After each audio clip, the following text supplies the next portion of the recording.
All right, let's talk about Facebook groups. Have you ever been scrolling, seen a topic you really want to jump into, but then you pause because your real name is attached to it? Well, Meta's rolling out a new solution that could totally change the game. We're going to break down their new nickname feature, what it is, how you can use it, and honestly, why it's such a big deal for how we connect online. So, let's just get right to it with this question.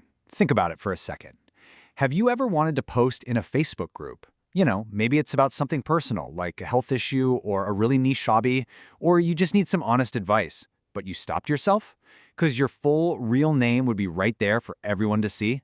Yeah, if you felt that, trust me, you are definitely not the only one. And it looks like Meta has actually been paying attention. They've just introduced this brand new feature called Nickname, and it's their answer to this exact problem. Basically, it lets you create a sort of alter ego, a separate identity just for that specific group. This means you can finally jump into those conversations without having to connect them back to your main, real-life profile. Pretty cool, right? Okay, so why now? What's the real reason behind adding this feature? Let's dig into the why of it all. It really just comes down to one simple thing. People want to talk more freely, more openly. Think about it. If you're in a support group or maybe a fan community, or you're just trying to keep your work life and your personal life separate, plastering your real name everywhere can be a huge roadblock. This nickname feature is all about getting rid of that barrier. Now, I know what some of you are probably thinking. Hold on, didn't Facebook already have that anonymous post thing? And you're right, they did. But this is a whole different beast. The old way was like a one and done, a fire and forget comment into the void. This new nickname feature, it's about building a consistent identity inside that group. You get your own profile, you can have ongoing conversations, you can actually build a reputation. It's about creating a persona, not just making a single nameless post. Okay, so let's say you're on board with this. How do you actually use it? Let's get into the nitty-gritty of setting up and managing your new profile. All right, pay close attention to this next part because it's probably the most important thing to get. How does a privacy actually work? Well, to the other members in the group, you're basically a new person. They'll only see your chosen nickname and your recent posts. But, and this is a really big but, the group admins and of course Facebook itself can still see who you really are. They're still linked to your real profile. This is a crucial safety measure for moderation. So remember, it's pseudonymity, not complete anonymity. And this isn't just about picking a name and calling it a day. Nope, you actually get to build out a whole mini profile. You can pick whatever name you want, upload a custom profile pic for that identity, and even add a splash of color to the background to make it pop. It's all about letting you create a totally unique persona for each different group you're in. Naturally, a cool new feature like this comes with some rules. So let's go over the fine print, the limitations and things you absolutely need to know.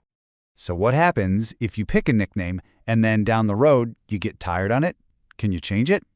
The answer is yes, but there's a bit of a process. You pick your new name, but then you've got to wait 2 days for it to go through.